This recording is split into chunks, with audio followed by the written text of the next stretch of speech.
Hello friends, welcome to the Exams Made Simple. So this is Indian Express for 24th September and we'll start with editorial without wasting any time. And please मैं आपको starting में कह देती हूँ कि answers के जवाब देने का प्लीज़ ट्राई करें and please like and share our video if possible and thanks. So मतलब ये एडवांस में थैंक्स था. अभी शुरू करते हैं एडिटोरियल. तो सबसे पहले ये PFI चैलेंज नहीं पढ़ेंगे क्योंकि ये कल के वीडियो में बहुत अच्छे से डिस्कस कर लिया था. दैट इज़ 23 सितंबर के वीडियो में. आपने नहीं देखा है तो वो देख लें बिकॉज उसमें हमने बहुत क्लियरली डिस्कस किया है PFI कब बना था, कौन सी बॉडी से निकल के बना था, उसकी पॉलिटिकल विंग कौन सी है एंड कौन कौन से ऑर्गेनाइजेशंस को मिला के बना था, what is their ideology and what are the allegations. We have studied it all. Now we'll come to the Adani's global footprint. तो ये टॉपिक हम क्यों पढ़ रहे हैं? बिकॉज इसका डायरेक्ट रिलेशन इंटरनेशनल रिलेशन से है and how the commercial world also influences our global relations and where we stand. Okay, तो शुरू करेंगे. अदानी ग्रुप जो है वो काफ़ी टाइम से एक्सपैंड कर रहा है outside India and Gautam Adani is it's founder and chairman and अभी वो वर्ल्ड के 3rd रिचेस्ट पर्सन है. सो इसके एग्जांपल पहले इन्होंने दिए कि कौन कौन से प्रोजेक्ट में कहाँ कहाँ पे अदानी ग्रुप अभी एक्टिव है. तो 2010 से जो है ये ऑस्ट्रेलिया में काफ़ी एक्टिव है and they are developing the Carmichael coal mine in Queensland. So also remember the places they might be asked, है ना. तो ये कारमाइकल कोल माइन जो है ये कहाँ पे क्वींसलैंड में है और वहाँ पे काफ़ी कंट्री वाइड प्रोटेस्ट हुए थे एनवायरमेंटल और दूसरे कंसर्न्स पे, लेकिन फिर भी वो डेवलप हो रहा है. एंड 2017 में Adani ports and special economic zones APSEZ जो है उसने MOU साइन किया था for a green field multipurpose port for handling containers at Carey Island and Selangor state. ये मलेशिया में कुआलालंपुर के पास ही पड़ता है कैरी आइलैंड, ठीक है. तो वहाँ पे मल्टीपर्पज़ पोर्ट है, वहाँ पे उसके कंटेनर्स हैंडल करने के लिए ये MOU हुआ था. और अब देखो अब कहाँ से इंटरनेशनल रिलेशंस की बात आती है. अब मलेशिया जो है ये क्रूशियल लिंक है Chinese belt and road initiative में और जो अदानी इंटरेस्ट है वो इस एक्सपेक्टेशन के कायदे से कॉन्ट्ररी है क्योंकि कोई चाइनीज़ इन्वेस्टर वहाँ पे मतलब होना चाहिए था इन सब मेजर प्रोजेक्ट्स में. तो और ये एक मेगा पोर्ट कम मेरीटाइम प्रोजेक्ट है कैरी आइलैंड का और वहाँ पे ये प्रोजेक्ट कौन हैंडल कर रहा है? MOU किसने साइन किया है? अदानी ग्रुप ने साइन किया है ना. और लास्ट 2 इयर्स में खासकर जो है ये ग्रुप काफ़ी ज़्यादा अग्रेसिवली अपने इंफ्रास्ट्रक्चर प्रोजेक्ट्स को परसू कर रहे हैं. तो जैसे इन्होंने एक इजराइल में भी इसी साल बिड जीती है for the state owned Haifa port. ये भी याद रखना है, हाइफा पोर्ट कहाँ पे? इजराइल में है और इसे इजरायली केमिकल्स और लॉजिस्टिक्स फर्म है गेडोट, उसके साथ में डेवलप कर रहे हैं और इसमें अदानी कंपनी का 70% स्टेक है. और वही देखो कि हाइफा से नीचे ही दूसरा पोर्ट भी है जो कि Chinese state owned Shanghai international port group, यानी फिर से देखो चाइना का प्रेजेंस है और इसलिए माना जा रहा है कि ये दोनों आपस में बिजनेस के लिए compete करेंगे. फाइन. और इस साल फिर अबू धाबी के साथ में भी इन्होंने एक MOU साइन किया वहाँ की एक कंपनी के साथ में for strategic joint investment in Tanzania और वहाँ पे है Bagamoyo port. So remember these ports. Okay, Bagamoyo port कहाँ पर है? तंजानिया में है और इसको भी पहले चाइना डेवलप कर रहा था लेकिन उसके बाद में ये एक प्रीमियम BRI प्रोजेक्ट माना जा रहा था बेल्ट एंड रोड इनिशिएटिव का ही and then it went off the ground. Okay, तो जहाँ जहाँ पे मतलब आप देख रहे हैं कि चाइना का प्रेजेंस है वहाँ पे अदानी का भी मतलब एक्सपेंशन हो रहा है. तो अब इन्होंने सवाल पूछा है ऑथर ने कि क्या ये बस कोइंसिडेंस है कि जो अदानी का ग्लोबल एक्सपेंशन है वो क्लोजली शैडो कर रहा है Chinese footprint along it's belt and road initiative, या फिर ऐसा है कि दिल्ली जो है वो चाइना के साथ में compete कर रहा है नेबरहुड के लिए और जो अदानी ग्रुप के साइज़ है, जो उसके रिसोर्सेज और कैपेसिटी है वो एक बहुत की एलिमेंट है in achieving India strategic objectives that has been possible so far. अब यानी कि ये उसके इंडिया के स्ट्रेटेजिक ऑब्जेक्टिव्स को पाने में भी अदानी जो है काफ़ी ज़्यादा इन्फ्लुएंशियल रोल प्ले कर रहा है. अब देखो आप आए दिन है ना एक चीज़ देख रहे होंगे कि जो यहाँ पे मेजर पीयर ग्रुप्स हैं उन लोग अक्सर अंबानी और अदानी पे आप इनफैक्ट एडिटोरियल्स भी आते हैं कि कैपिटलिस्ट रिजीम है और किस तरीके से मतलब अंबानी और अदानी को सारे प्रोजेक्ट्स जा रहे हैं और किस तरीके से वो कर रहे हैं. तो आपको दोनों प्रोज एंड कॉन्स मैं हर बार कहती हूँ कि आपको हर टॉपिक के पता होने चाहिए. तो अब ये चीज़ देखिए, ना केवल हमारी इकोनॉमी में उसकी बढ़ोतरी होगी ऐसे प्रोजेक्ट्स की वजह से या फिर इतना कैपिटलाइजेशन होने की वजह से, और साथ में जो है कहीं ना कहीं मतलब स्ट्रेटेजिक इंटरेस्ट भी हमारे इन्वॉल्व हैं. तो ग्लोबली भी जो है ये कंपनीज काफ़ी इंपॉर्टेंट रोल प्ले कर रही है. खासकर जियोपॉलिटिकल जो सीन है इंडिया में उसका काफ़ी ज़्यादा असर पड़ेगा, है ना. तो ये नहीं कह रहे हैं कि जो बाकी चीज़ें हैं कि कैपिटलिज्म से बाकी यहाँ के लोकल्स का नुकसान हो रहा है. हाँ, ये बातें अपनी जगह सही है लेकिन दोनों तरफ का आपको पता होना ज़रूरी है. ओके, और अदानी ग्रुप जो है वो इंडिया की सबसे बड़ी पोर्ट्स एंड लॉजिस्टिक्स कंपनी है, तो इससे अच्छा टाइम हो नहीं सकता था उसके लिए। क्यों?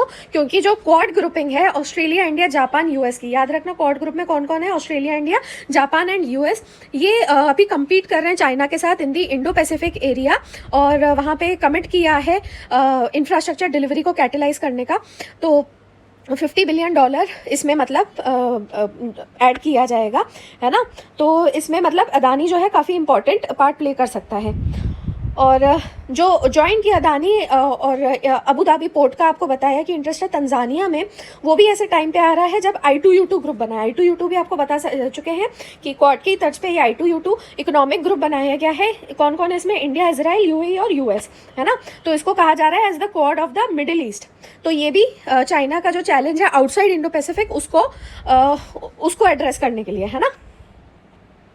तो ये, और इसके अलावा इनका प्रेजेंस फिर श्रीलंका में भी, अगेन वहाँ पे चाइना का काफ़ी ज़्यादा इन्फ्लुएंस है। तो अदानी जो है वो इंडिया के प्रोजेक्ट्स के लिए गो टू कंपनी है इन श्रीलंका।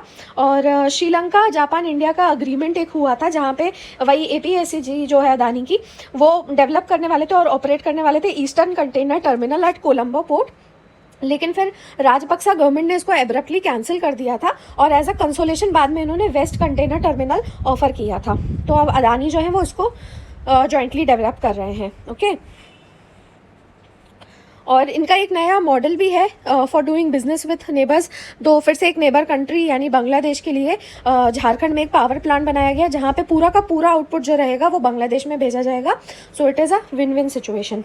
अब इन्होंने एक बहुत अच्छी बात बोली है जो हमारे काम की बात है, और इस पूरे आर्टिकल का इम्पॉर्टेंस भी इसी में है कि जो लिंक है बिटवीन डिप्लोमेसी और commercial interest has generated it share of debate specially in US। तो डिप्लोमेसी और कमर्शियल इंटरेस्ट के बीच में जो लिंक है उसकी डिबेट काफ़ी ज़्यादा चलती है, खासकर US में। अब क्या होता है ना कि वहाँ के जैसे डिप्लोमेट्स हो गए, इंटेलिजेंस एजेंसीज हो गई और मिलिट्री इंटरवेंशंस हो गए जो कि अब्रॉड में है ना। तो US के जैसे ये वाली सारी एजेंसीज हैं और ये बाहर अब्रॉड में हैं, तो ये क्या करते हैं कि अपने बड़े जो बिजनेस है उनके इंटरेस्ट को काफ़ी ज़्यादा पुश करते हैं। सबसे पहले देखेंगे कि चीपर रॉ मटेरियल कहाँ पे मिल रहा है, फिर जो उनके फिनिश्ड गुड्स हैं उनको वहाँ पे सेलिंग के लिए देखेंगे कि मार्केट कहाँ पे अच्छा है अब्रॉड में। फिर इंडस्ट्री को ऐसी जगह शिफ्ट करना जहाँ पे मैन पावर भी चीप मिले, है ना। और इसलिए जो न्यूएस्ट ट्रेडिंग ब्लॉक्स हैं जैसे US का लीड किया हुआ IPEF है और चाइनीज़ डोमिनेटेड RCP है, तो इसमें इकोनॉमिक इंटरेस्ट जो हैं they lie at the heart of geopolitics, okay. तो इसलिए हमें भी हमारे जो अगर ऐसी बड़े बिजनेस है उनको हमको भी अपना प्रमोट करना चाहिए, and our diplomats also play a role, right. आगे आते हैं, PM श्री आपको रिवीजन वीडियो में बताया जाएगा, okay. And most probably I will upload that video tomorrow itself, the revision video, weekly revision. Then renewing our cities, बहुत ही प्यारा आर्टिकल है आज का, सबसे मुझे लगता है अच्छा आर्टिकल था ये। फिरोज़ वरुण गांधी द्वारा लिखा गया है ये, और मतलब हैं ये BJP MP, but it is completely on urban situation, okay. और अर्बन सिटीज़ अर्बनाइजेशन से रिलेटेड है, बहुत इंपॉर्टेंट है और ये डेफिनेटली पूछ सकता है UPSC, ओके। तो अब इन्होंने कहा है कि केवल एक दिन की हैवी रेनफॉल से दिल्ली NCR का रीजन जो था वहाँ पे बिल्कुल वाटर लॉग स्ट्रीट्स देखने को, crawling traffic, broken down vehicles, और सिटीजन्स जो है उनकी 2 व्हीलर टो हो रही है और वो खुद नी डीप वाटर में वेडिंग कर रहे हैं, मतलब ऐसे चल रहे हैं, तो ये चीज़ें देखने को मिली। फिर पावर आउटेजेस, वही क्रम्बलिंग वॉल्स, वही मतलब इलेक्ट्रोक्यूशन होना जिससे फिर डेथ हो रही हैं, तो फिर से वही सारी सिचुएशन देखने को मिली है। तो और उसी तरीके से 1 फोर्टनाइट अगो यानी 15 दिन करीब पहले जो बेंगलुरु के 126 लेक्स थे वहाँ पे ओवरफ्लो हो गया था, वाटर लॉगिंग हो गई थी वहाँ के मेन एरियाज़ में। तो इनका कहना है कि एक रेकरिंग फिनोमेना है हर साल, और ये हर मेजर सिटी, इंडियन सिटी में होता है, और हमारी जो सिटीज़ हैं उनको और लो ले किया जा रहा है, और छोटे छोटे इंक्रोचमेंट्स किए जा रहे हैं पिछले कुछ डेकेड्स में। और ये जो है ये एक हैरोइंग सिचुएशन है जो कि इंडिकेट कर रहा है कि हमारे यहाँ अर्बन प्लानिंग की बहुत ज़्यादा कमी है ना।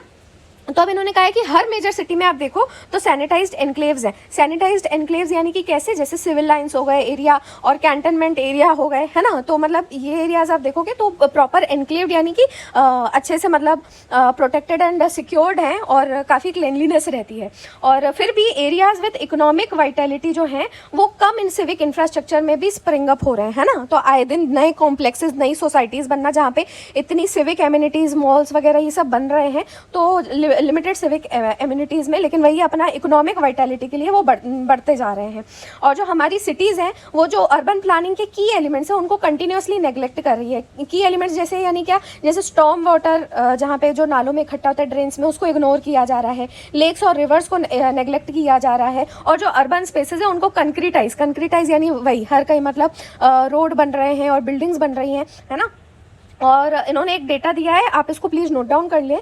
तो एक क्वालिटी ऑफ लाइफ मैट्रिक है, उसमें बेंगलुरु की जो स्कोर था वो था 55.67 आउट ऑफ 100, है ना, in the centre for science and environment's ease of living index. तो ये ईज ऑफ लिविंग इंडेक्स जो था 2020 का, उसमें क्वालिटी ऑफ लाइफ वाला मैट्रिक था एक, और इसमें इनका स्कोर 55 था। ये इंडेक्स किसका है? Centre for science and environment का है। और दिल्ली जो कि नेशनल कैपिटल है, उसका स्कोर कितना था? 57.56 था, है ना। तो इन्होंने कहा है कि बहुत कम थॉट दिया जा रहा है कि मार्केट फोर्सेस या माइग्रेशन का क्या इम्पैक्ट। आप प्लान्स बनाते हो, मास्टर प्लान्स बनाते हो, उसके प्रॉपर डॉक्यूमेंट बनाते हो, लेकिन बाकी सारी चीज़ों का क्या इम्पैक्ट पड़ेगा वो सब चीज़ें आप पहले से नहीं सोचते। अब इन्होंने कुछ एग्जाम्पल्स दिए हैं तो ये भी आप नोट कर सकते हैं। पहला इन्होंने बताया कि वेस्ट में एक हुई थी गार्डन सिटी मूवमेंट हुई थी, जो कि एबेनेज़र हावर्ड ने स्टार्ट करी थी 1898 में। और इसका मूवमेंट का रीज़न क्या था कि जो वर्किंग एनवायरनमेंट होता है सिटी सेंटर में, उसको डिसेंट्रलाइज करना, है ना। एक ही पर्टिकुलर सेंटर बना दिया, हर चीज़ यहाँ पे हो रही है, तो इसको डिसेंट्रलाइज करना। Okay, and this was a push for providing healthier living spaces for factory workers. सब एक ही जगह घुसे हुए हैं, उसकी जगह थोड़ा स्पेशियस हो जाएगा। तो आइडियल गार्डन सिटी जो है वो एक कंसेंट्रिक पैटर्न में बनाई गई थी कि ऐसे गार्डन सिटी प्लान होना चाहिए। और एक बार गार्डन सिटी जो है वो अपनी मैक्सिमम कैपेसिटी पे पहुंच जाए तो फिर दूसरी सिटी पास में डेवलप की जाए। तो यूएस में गार्डन सिटी मूवमेंट जो था ये इवॉल्व हो गया था नेबरहुड कंसेप्ट में। तो इसमें क्या किया था, जो रेसिडेंशियल हाउसेज और स्ट्रीट्स थी उसको किसी लोकल स्कूल या कम्युनिटी सेंटर के आसपास ऑर्गेनाइज कर दिया जाता था, और ताकि रोड्स पे जो है ट्रैफिक कम रहे और सेफ रोड्स रहें। और फिर लंदन का एग्जाम्पल इन्होंने दिया है। लंदन में क्या है कि मेट्रोपॉलिटन ग्रीन बेल्ट बना दी गई है सिटी के अराउंड।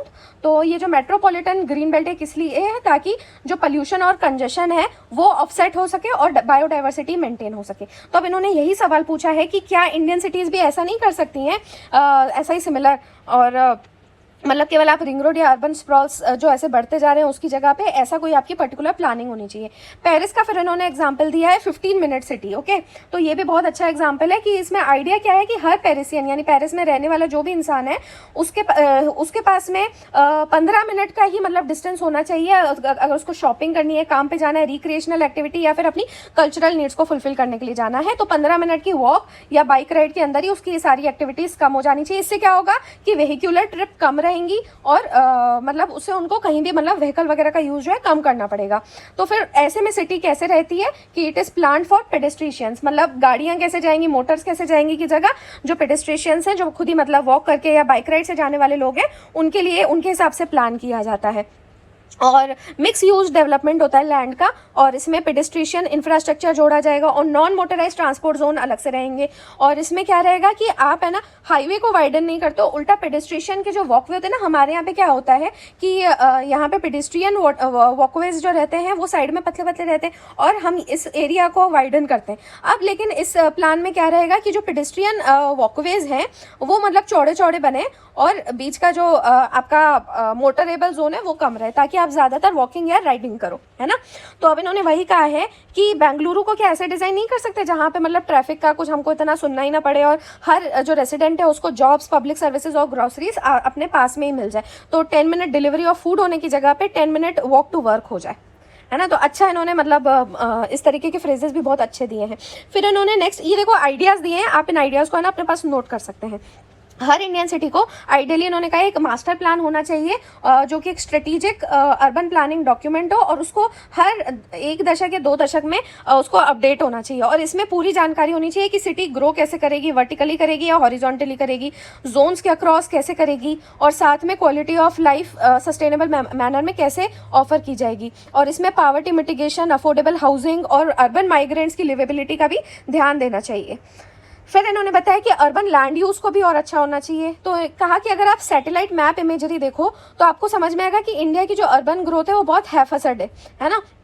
और बहुत इनफॉर्मल अनप्लान्ड स्प्रॉलिंग टाइप के नेबरहुड्स हैं जो कि पास में पहले पैडी फील्ड रहा होगा, वहीं पर ही ये डेवलप होना शुरू हो जाएंगे एक लीनियर इंफ्रास्ट्रक्चर के अलॉन्ग। पास में मतलब ओपन स्पेस रहेगा और यहाँ पे ऐसे घर बनना शुरू हो जाएंगे। तो बहुत ही आर्बिट्ररी टाइप का सेटअप है अगर आप इमेजरी देखें तो।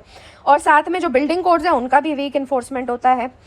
Then he is saying that in places where there are formally recognized towns and urban neighborhoods, तो वहाँ पे फिर प्लानिंग प्रैक्टिसेस ही बहुत आउटडेटेड हैं। तो इसका मतलब ये कि लैंड यूटिलाइजेशन बहुत ही ख़राब है वहाँ का। तो एग्जांपल इन्होंने दिया है कि अब जैसे मुंबई इज़ मतलब बहुत ही मेट्रोपॉलिटन वो सिटी हो गई और उसके बावजूद भी वहाँ पे 1/4 जो है वहाँ का लैंड वो कायदे से ओपन पब्लिक स्पेस है और उस over half of it is under utilised space, और उसमें से आधे से ज़्यादा ऐसा है जो कि अभी बिल्डिंग बनी हुई है उसके पास का अंडर यूटिलाइज है। उसके पास में बाउंड्री बना दी, वॉल बना दी, तो यहाँ पे था ये ओपन पब्लिक स्पेस, लेकिन ये इसको पूरा अपने बाउंड्री वॉल वगैरह बना के इसको पब्लिक एक्सेस से हटा दिया है। तो इन्होंने कहा है कि अगर ऐसे ओपन स्पेसेस अगर अवेलेबल हो जाएं तो उससे क्या होगा कि मुंबई में जो रेशियो होगा वो सिमिलर हो जाएगा, पब्लिक लैंड का रेशियो जो है वो उतना सिमिलर हो जाएगा जितना एम्स्टरडेम, बार्सिलोना जैसी सिटीज़ में होता है। फिर उन्होंने बोला है कि इंडिया की जो अर्बन डेंसिटी है उसको भी हम लोग को थॉट देना होगा। तो जैसे बहुत ज़्यादा डेंस कंस्ट्रक्शन होता है पेरीफेरीज में, जैसे दिल्ली के सबर्ब्स में देखो नोएडा, गुरुग्राम बन गए, तो इससे क्या होता है कि जो पब्लिक सर्विसेज होती हैं वो भी बहुत स्ट्रेच हो जाती हैं और एमिशंस बहुत बढ़ जाते हैं। क्यों? क्योंकि फिर इतना लंबा आप ट्रैवल करते हो तो उतना ही ज़्यादा फिर पोल्यूशन भी होगा, है ना, तो उतना ज़्यादा एमिशन भी बढ़ेगा। तो ऐसा जो अर्बनाइजेशन है उससे क्या होगा कि इंडिया जो है हमेशा हाई एमिशंस वाला फ्यूचर ही इंडिया का रहेगा और एक्सट्रीम हीट और फ्लडिंग के इवेंट्स इंडिया में बढ़ जाएंगे। फिर उन्होंने नेक्स्ट बोला है कि देखो क्लाइमेट चेंज तो है ही, और वर्ल्ड बैंक के अकॉर्डिंग ऐसा है कि क्लाइमेट चेंज जो है वो इंडिया के जीडीपी को 3% तक कम कर देगा और लिविंग स्टैंडर्ड भी हमारा और कम हो जाएगा 2050 तक। तो कई अर्बन एक्सपर्ट्स जो हैं वो कह रहे हैं कि टेक्नोलॉजिकल सॉल्यूशंस हो सकते हैं हमारी सिटीज़ को बचाने के लिए, जैसे chain of sea walls, river embankments, reclamations, ये सब पोटेंशियल कैलामिटीज से बचा सकते हैं। लेकिन देखो उन्होंने बहुत अच्छी चीज़ कही है कि जो स्ट्रक्चरल इंजीनियरिंग है वो हो सकता है कि इसका इकोनॉमिकली या फिर एनवायरमेंटली फीजिबल ऑप्शन ना हो, इसलिए हमारा फोकस कंजर्वेशन में होना चाहिए। तो इन्होंने कहा कि जैसे बेंगलुरु है और जो अभी लेक्स की बात कही, तो वहाँ के जो लेक्स है वहाँ का एक्चुअली जो सिस्टम था वो लेक्स इंटरकनेक्टेड थे, इसलिए उनमें ओवर मतलब फ्लडिंग नहीं होती थी, है ना। तो उन्होंने कहा है कि यहाँ पे आपने इंक्रोचमेंट कर दिया, उनकी इंटरकनेक्टिविटी खत्म कर दी, उसकी जगह पे बैंकॉक स्टाइल की फेरीज होनी चाहिए इसकी जगह पे कि आप उन लेक्स को मतलब ड्रेन आउट करो, ठीक है। और इसलिए इन्होंने बोला है कि आगे के जितने भी इंफ्रास्ट्रक्चर प्रोजेक्ट हैं उनको फ्यूचर क्लाइमेट रेजिलियंस के पर्सपेक्टिव से दोबारा हमको रिकंसिडर करना चाहिए। तो एक क्वेश्चन बहुत अच्छा पूछा है कि अभी मुंबई में क्या हो रहा है ना कि एक कोस्टल रोड बनाने के लिए सी रिक्लेमेशन किया जा रहा है। रिक्लेमेशन क्या होता है कि वहाँ से लैंड को रिक्लेम किया जाता है ताकि उसको यूज़ किया जा सके। Actually the land is submerged under the sea, but उसको वहाँ से पानी को किसी तरीके से हटा के लैंड को रिक्लेम किया जाता है। तो उन्होंने बोला है कि ये कोस्टल रोड बनाने के लिए आप रिक्लेम कर रहे हो और मतलब क्या इसका सेंस बनता है, और जबकि आपको पता है कि क्लाइमेट चेंज की वजह से कह रहे हैं कि सी लेवल जो है वो राइज कर रहा है। ओके, तो बहुत सेंसिबल क्वेश्चन है। तो और इसके अलावा इन्होंने बोला है कि अगर आप सेंस ऑफ सिटीहुड एस्टैब्लिश करना चाहते हो तो आपको इंस्टीट्यूशनल कैपेसिटी भी बिल्डअप करनी पड़ेगी। कायदे से हमें 2031 तक 3 लाख टाउन प्लानर्स और कंट्री प्लानर्स की ज़रूरत है और आज की डेट में हमारे पास केवल 500 है। और इसकी वजह यह है कि हमारे यहाँ टाउन प्लानिंग एजुकेशन का काफ़ी ज़्यादा लैक है ना। और केवल 26 इंस्टीट्यूट हैं जो हर साल 700 टाउन प्लानर निकालते हैं, तो हमारी ऑलरेडी 1.1 मिलियन प्लानर्स की शॉर्टेज है। तो अब इन्होंने कहा है जो IIT और NITs हैं यहाँ पे मतलब स्टैंड अलोन के पास प्लानिंग डिपार्टमेंट होना चाहिए। और हमारे जो पॉलिसी मेकर्स हैं, again a very good point, बहुत ही अच्छा आर्टिकल लगा मुझे ये कि पॉलिसी मेकर्स जो हैं उनको ये भी समझना चाहिए कि अर्बन डेवलपमेंट जो है वो हमारे हिस्टोरिकल कंटेक्स्ट में हो। जो बाहर की तरह हम ग्लास बिल्डिंग्स या ग्रेनाइट बस यूटिलाइज कर रहे हैं वो ज़रूरी नहीं है कि हमारी सिटीज़ के लिए भी सूटेबल हो। तो हमारी सिटीज़ क्यों डिस्टिंक्टली इंडियन नहीं दिख सकती, जैसा हमारा हिस्टोरिकल आर्किटेक्चर रहता था उसी से इंस्पायर्ड होनी चाहिए, है ना। तो हमारी सिटीज़ को जो रिन्यू किया जाएगा उसके लिए ज़रूरत है कि हम कई सारे अर्बन टॉपिक्स के बारे में सोचें, जैसे designing, health care, affordability, sustainability. Okay, तो हाँ, वैसे जो उन्होंने यहाँ पे पॉइंट बोला है ना कि एकदम हिस्टोरिकल आर्किटेक्चर क्यों नहीं हो सकता है? तो आप वैसे इस चीज़ को कॉन्ट्राडिक्ट भी कर सकते हैं कि पहले जो था कि इतने बड़े बड़े कोर्टयार्ड्स और ऐसे मतलब खुले खुले अंदर एरिया रहता था घरों में, एकदम हवेली टाइप के अगर होते थे मतलब थोड़े खुलापन होता था, तो वो इतना ज़्यादा अभी शायद पॉसिबल इसलिए नहीं है क्योंकि हमारी पॉपुलेशन काफ़ी ज़्यादा ग्रो हो चुकी है। But still it is a very good point and मतलब I was personally in favour of this article. आगे आते हैं, एक्सप्लेन सेक्शन में आएंगे सीधे। यस, और यहाँ पे सबसे पहले कार्बन डेटिंग का आया है। तो एक्चुअली में जो वाराणसी के ज्ञानवापी मॉस्क में शिवलिंग है उसकी कार्बन डेटिंग के लिए पिटीशन आया था वहाँ की हाई कोर्ट में, और इसके लिए हाई कोर्ट ने मतलब कह भी दिया है कि कोई अगर ऑब्जेक्शन नहीं है तो बताओ। तो फिर कार्बन डेटिंग और जो रिलेटेबल चीज़ें होती हैं उसके बारे में यहाँ पे कंसेप्ट बहुत अच्छा है, और जितना आपने बुक्स वगैरह में अभी नहीं पढ़ा होगा वो काफ़ी अच्छी चीज़ें बताई हैं, आपको बहुत अच्छे से समझ में आ जाएगा। कार्बन डेटिंग जो है वो वाइडली यूज मेथड है ऑर्गेनिक मटेरियल्स की एज को निकालने के लिए, यानी कि ऐसी चीज़ें जो कभी जिंदा थी। तो living things have carbon in them in various forms, और उनमें कार्बन होता है अलग अलग फॉर्म में। तो जो ये कार्बन डेटिंग मेथड है ये इस चीज़ पे बेस्ड है कि C14 जो होता है ये कार्बन का आइसोटोप है, इसका एटॉमिक मास 14 होता है। अब ये जो आइसोटोप है ये रेडियो एक्टिव होता है और इसका डिके होने का हमको रेट पता है। ओके, और सबसे अबंडेंट आइसोटोप कौन सा है कार्बन में, कार्बन का एटमॉस्फेयर में, वो है कार्बन 12 C12, और थोड़ा सा अमाउंट C14 का भी है। अब क्या है कि C12:C14 ये जो रेशियो है ना 12:14 का, ये हमें पता है, और ये एटमॉस्फेयर में ऑलमोस्ट स्टैटिक है। ओके, और ये स्टैटिक है। और अब क्या होता है कि जो प्लांट्स होते हैं उनके अंदर कार्बन कैसे आता है, फोटोसिंथेसिस से, और एनिमल्स और ह्यूमंस में कैसे आएगा, थ्रू फूड आएगा। अब प्लांट्स और एनिमल्स जो हैं वो अपना एटमॉस्फेयर से ही कार्बन ले रहे हैं। इसका मतलब ये है कि जो C12 और C14 वो एक्वायर करते हैं वो लगभग उसी प्रपोर्शन में रहता है जिस प्रपोर्शन में वो एटमॉस्फेयर में है। तो अब जब वो मर जाते हैं तो उनका इंटरेक्शन एटमॉस्फेयर से बंद हो जाता है, तो C12 उसमें स्टेबल ही रहता है, लेकिन जो C14 होता है उसका रेशियो कम होने लगता है, उसका प्रपोर्शन कम होने लगता है, क्योंकि it is a radio active isotope. तो it reduces to 1/2 of itself in about 57-30 years. तो ये उसकी हाफ लाइफ होती है कि वो कितने टाइम में आधा होता है। तो हमको पता है कि C14 जो एलिमेंट है वो 57-30 ईयर्स में हाफ होता है। तो हम अगर रेशियो निकालें, तो अब देखो इसमें आगे टेक्निक बताई है, आई वोंट से जो चेंजिंग रेशियो होता है C12:C14 का in the remains of a plant और animal after it dies can be measured. तो कि वो रेशियो कितना चेंज हो चुका है उसको आप मेजर कर सकते हो, और उससे आप अप्रोक्सीमेट टाइम निकाल सकते हो कि वो ऑर्गेनिज्म कब मरा होगा, क्योंकि C12 तो स्टैटिक ही रहा होगा, C14 की हाफ लाइफ से आप निकालना होता है, तो आप उस हिसाब से रेशियो इजीली कैलकुलेट कर सकते हो। पर ये थी लिविंग थिंग्स की बात। नॉन लिविंग थिंग्स में क्या होता है, उसमें कार्बन डेटिंग अप्लाई नहीं कर सकते हैं, जैसे कि रॉक्स हो गए, है ना। तो शिवलिंग का भी जैसे अभी केस है, तो आप इसमें it wasn't a living thing, right. तो फिर आप कैसे डिटरमाइन करोगे उसकी एज। और इसके अलावा दूसरी लिमिटेशन कार्बन डेटिंग की ये भी है कि जो चीज़ें जिनकी एज 40,000 50,000 साल पुरानी हो गई है उनको भी कार्बन डेटिंग से आप नहीं निकाल सकते। क्यों? क्योंकि at the cycle half lifes के होने के बाद में जो C14 का अमाउंट होता है वो ऑलमोस्ट अनडिटेक्टेबल हो जाता है। तो ऐसे जो दूसरे इनएनिमेट ऑब्जेक्ट्स हैं यानी नॉन लिविंग थिंग्स हैं उनको कैलकुलेट करने के लिए दूसरे मेथड है, लेकिन उनका प्रिंसिपल भी यही है कि रेडियो एक्टिव एलिमेंट जो भी उनमें प्रेजेंट रहा होगा उसके डीके का रेट समझना, और वही यही डेटिंग मेथड होता है, राइट। तो इसको इन ऑल बोलते क्या है, रेडियोमेट्रिक डेटिंग मेथड। ओके, तो कोई भी अगर उसमें रेडियो एक्टिव मटेरियल प्रेजेंट है उसका डीके का रेट समझना। तो अब इन्होंने बताया है कि जो रॉक्स होते हैं उनमें 2 कॉमनली एम्प्लॉय मेथड्स होते हैं, वो इनको प्लीज नोट डाउन कर लें, potassium argon dating and uranium thorium lead dating. ठीक है, तो जो रेडियो एक्टिव आइसोटोप है पोटेशियम का वो बाद में डीके होके आर्गन बन जाता है, और उनके जो रेशियो है उससे हमको क्लू लग सकता है कि उस रॉक की एज क्या है। उसी तरीके से यूरेनियम और थोरियम जो हैं उनके कई सारे रेडियो एक्टिव आइसोटोप्स हैं, और सब के सब डीके होके स्टेबल लेड आइटम में कन्वर्ट हो जाते हैं, उसमें डीके होके लेड आइटम बन जाते हैं। इसलिए आप इनका आपस में रेशियो कैलकुलेट करके उसकी एज का अंदाजा निकाल सकते हो। ओके, और इसके अलावा एक तरीका ये भी होता है कि वो ऑब्जेक्ट जो है वो कितने टाइम तक सनलाइट को एक्सपोज्ड है। ओके, और इसकी भी अलग अलग टेक्निक्स होती हैं। और फिर वही है कि जैसे बरीड ऑब्जेक्ट्स हैं या फिर टोपोलॉजी में चेंजेस हुए हैं, इनको जानने के लिए ये मेथड्स लगाए जाते हैं। और सबसे कॉमन जो है इसमें वो है कॉस्मोजेनिक न्यूक्लाइड डेटिंग, जिसको CRN भी बोलते हैं।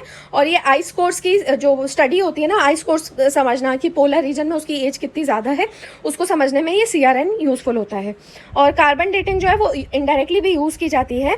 और एक तरीका और है कि ग्लेशियर्स और पोलर रीजन्स में आइस कोर की एज कैसे निकाली जाती है, वो होता है कि जो बड़े बड़े आइस शीट्स होती हैं उसमें कार्बन डाइऑक्साइड के मॉलिक्यूल्स ट्रैप हो जाते हैं, उनको स्टडी करना। क्योंकि ये ट्रैप्ड होते हैं इसलिए इनका बाहर के एटमॉस्फेयर से कोई इंटरेक्शन नहीं होता है, इसलिए ये डिके नहीं हुए होते हैं और इसलिए उसी स्टेट में होते हैं जिस स्टेट में ये ट्रैप हुए होते हैं। तो अगर इनका आप एज डिटरमाइन कर लो तो भी आप एक रफ एस्टिमेट निकाल सकते हो कि ये आइस शीट्स कब फॉर्म हुए थे। अब जो यहाँ का केस है, इसमें इन्होंने स्पेसिफिकली तो वैसे कार्बन डेटिंग की बात कही है ज्ञानवापी में, लेकिन कोई भी डेटिंग मेथड जो है वो लगाया जाएगा एंड जो कि किया जाए, लेकिन कुछ लिमिटेशंस है। अब जैसे बोला कि आप इंटरनल उसका कोर देख लो या फिर मतलब उसका कई नीचे का ऑर्गेनिक अगर कोई मटेरियल है वो देख लो। तो उन्होंने कहा है कि ये जो स्ट्रक्चर है इसको अपरूट या इसको डिसरप्ट नहीं किया जा सकता है, इसलिए ट्रैप्ड ऑर्गेनिक मटेरियल देखना फीजिबल नहीं रहेगा। तो उन्होंने दूसरा भी एक बहुत अच्छा सोल्यूशन बताया है कि आर्टिफैक्ट्स जो कि शिवलिंग जैसे हैं उनका स्टाइलिस्टिक कंपैरिजन भी बहुत अच्छा तरीका है ये डिटरमिन करने के लिए कि वो किस पीरियड को बिलोंग करता है। क्यों? क्योंकि जो टेम्पल्स और आइडल्स होते हैं उनका एक डिस्टिंक्टिव स्टाइल होता है। अगर आपने एंशिएंट हिस्ट्री पढ़ी है या मिडिएवल पढ़ी है तो उसमें हम कई बार बोलते हैं कि ये मिडिएवल टाइम का था, ये नदर्न इंडिया का द्रविड़ स्टाइल का था, ये वसारा स्टाइल का था, है ना।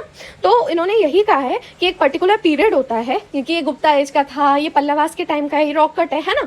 तो कुल मिला के उससे आपको पता चल सकता है कि किस पीरियड का है और ये किस मतलब जगह पे ही ऐसे होते थे। Okay, next is what banking liquidity going into deficit mode means, last article for today. तो अभी क्या हुआ है कि बैंकिंग सिस्टम लिक्विडिटी जो है वो डेफिसिट मोड में चला गया है। और पहले मतलब 2021 नवंबर में काफ़ी ज़्यादा सरप्लस था क्योंकि कोविड के चलते RBI बहुत लिक्विडिटी सपोर्ट दे रहा था। तो बैंकिंग सिस्टम लिक्विडिटी होती क्या है? बैंकिंग सिस्टम में लिक्विडिटी का मतलब होता है कि बैंक के पास जो रेडिली अवेलेबल कैश है जो उसको शॉर्ट टर्म बिजनेस करने के लिए और फाइनेंशियल नीड्स के लिए चाहिए।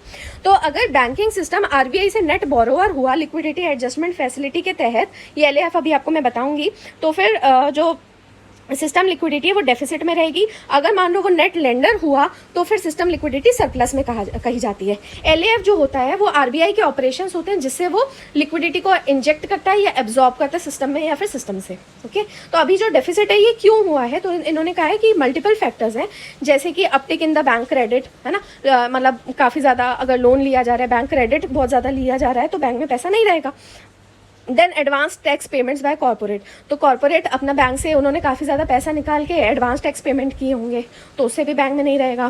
Then incremental deposit growth not keeping pace with credit demand, यानी कि जितनी तेज़ी से डिपॉजिट नहीं हो रहा है उतनी तेज़ी से क्रेडिट लिया जा रहा है बैंक से। तो ऐसे केस में क्या होगा कि मनी सर्कुलेशन के लिए ही अवेलेबल नहीं होगा। अगर आप सर के अभी लेक्चर्स आप सुन रहे हैं, आपने क्लासेस ज्वाइन की हुई हैं, तो आपको पता है कि सर ने ये चीज़ बहुत अच्छे से पढ़ाई है कि मनी सर्कुलेशन में किस तरीके से वो चीज़ मल्टीप्लाई होती है, मल्टीप्लाई इफेक्ट वगैरह आपको सब बताया होगा सर ने, राइट।